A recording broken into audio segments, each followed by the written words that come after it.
A new kind of enemy has emerged, a truth-eating digital parasite known as the Entity. It is an enemy that is everywhere and nowhere, able to turn allies into enemies and control the very concept of truth. With the world on the brink, the president herself reaches out to Ethan Hunt, their last resort. The Entity has inspired a doomsday cult, fanatics who are infiltrating every level of government, aiming for human extinction. The only way to control it is to find its original source code, a secret known only to one man. Ethan possesses a crucial key, but he refuses to hand it over, fearing it will be weaponized. He chooses to go rogue, aiming to destroy the Entity himself. He reunites with his old friend Luther, who is worried Ethan is pushing himself too hard. Their first task is to find the antagonist, Gabriel, but he always seems one step ahead. During a chaotic prison break, they encounter Grace, a skilled thief whose loyalties are unclear. She warns Ethan that he has bought himself a world of trouble. Gabriel captures Ethan, revealing a dark connection to his past, and a weapon called the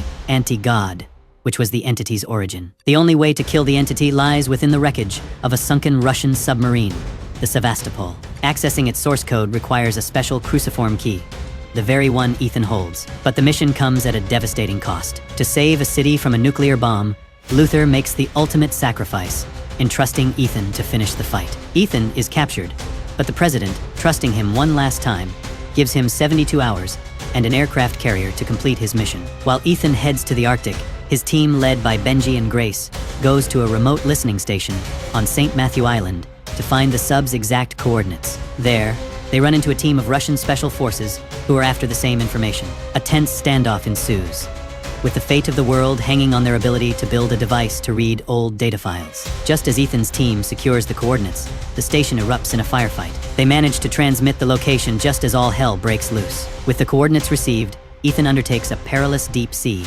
dive to the Sevastopol's wreckage. Navigating the dark, treacherous depths, he finally reaches the submarine's core. Inside, he retrieves the Podkova, containing the Entity's source code, and narrowly escapes as the wreck collapses around him. The final showdown takes place in the Doomsday Vault, a shielded data server where the Entity plans to hide. Ethan's insane plan is to give Gabriel the Podkova, tricking him into uploading the poison pill and trapping the Entity. But Gabriel escapes, leading to a frantic chase that spills out into the open sky. Ethan performs a death-defying leap from his own plane onto Gabriel's. The two men battle for control as the aircraft plummets towards the ground. With only seconds to spare, Grace must cut the right wire to let the infected Entity into the server. Against all odds, the plan works. Ethan defeats Gabriel, and the Entity is captured. In the end, a final message from Luther reminds Ethan that their lives are the sum of their choices, a destiny built not just for those they hold close, but for those they'll never meet.